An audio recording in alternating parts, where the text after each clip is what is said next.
Recently, a number of African countries, including Kenya and Ivory Coast, have reported poor harvests of crops due to a change of weather patterns.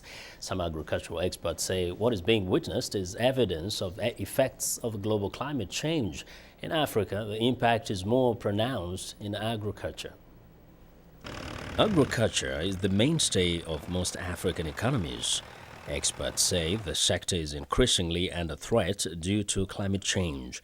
Ephraim Konya is a researcher with the International Food Policy Research Institute, IFPRI. The predictions and the evidence that is currently being seen is that the areas which are wet, the humid areas, they are predicted to have much higher rainfall.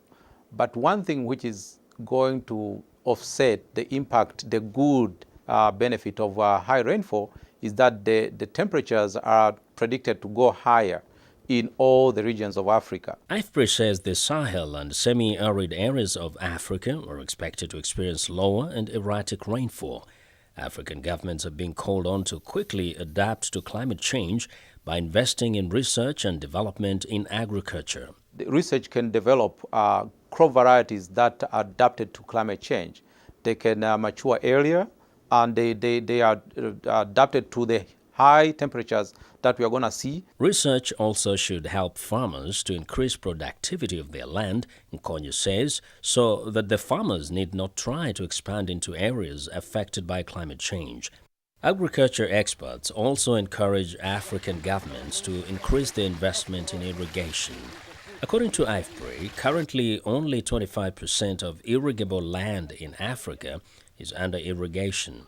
Investment in roads and rural markets is also critical in adapting to climate change in Africa. This is not related very much to agriculture, but the farmers, when they are closer to the markets, their investment in agriculture is much higher than if they are not connected to the market. For example, the subsistence farmers are not going to be buying the improved varieties. They are not going to be buying the fertilizers that are required.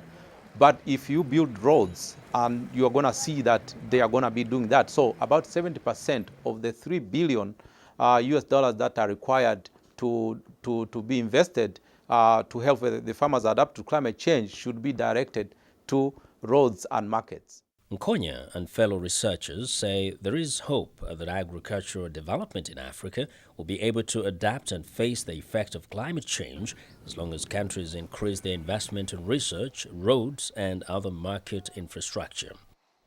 IFPRI says that while a few African countries have already started implementing programs that will help farmers adapt to climate change, many have not, increasing the levels of food insecurity in Africa.